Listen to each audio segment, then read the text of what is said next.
Dans La sécurité sociale, une institution de la démocratie, Colette Beck nous rappelle que cette institution, telle que nous la connaissons aujourd'hui, est née d'une ambition originelle, assurer une protection à partir non d'une appartenance catégorielle mais citoyenne, et d'un projet de société fondé non sur la seule responsabilité individuelle, mais sur la solidarité. Mais elle est surtout le produit paradoxal du libéralisme triomphant tout au long du XIXe siècle, dont l'échec a été patent dans sa prétention à laisser les rapports sociaux se réguler spontanément et produire par eux-mêmes la justice sociale.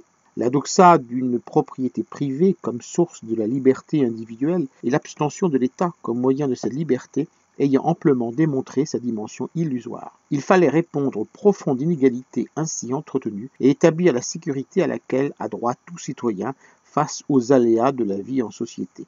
3 lois d'assistance sont votées par la Troisième République entre 1893 et 1905. Assistance médicale gratuite, service des enfants assistés et assistance aux vieillards. Puis, entre 1910 et 1932, 3 autres s'attaquent aux circonstances de l'existence menaçant le salarié. Retraite ouvrière et paysanne, assurance sociale et allocation familiale.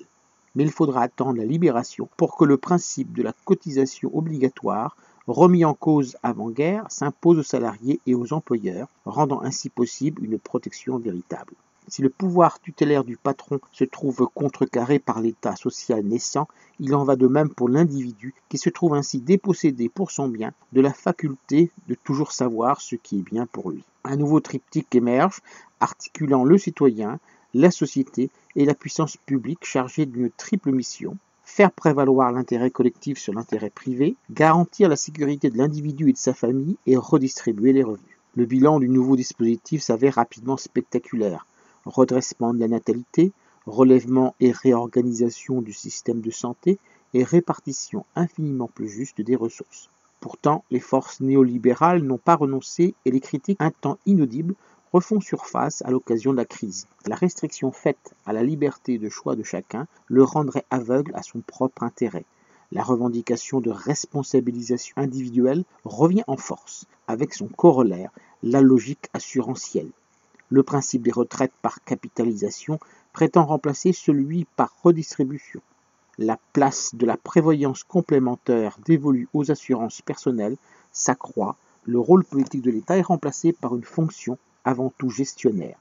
La sécurité sociale est à la croisée des chemins. Est-elle un droit de l'homme contre l'insécurité sociale ou une charge freinant la croissance économique? Je rappelle le titre de l'ouvrage que je viens de vous présenter, La sécurité sociale, une institution de la démocratie. Son auteur est Colette Beck. Il a été publié aux éditions Gallimard en 2014 et est vendu au prix de 23 €. Le texte de cette critique a été publié dans le numéro 1164 de Lien Social. Il peut être retrouvé sur le site du journal www.lien-social.com ou sur mon propre site www.trématin.com.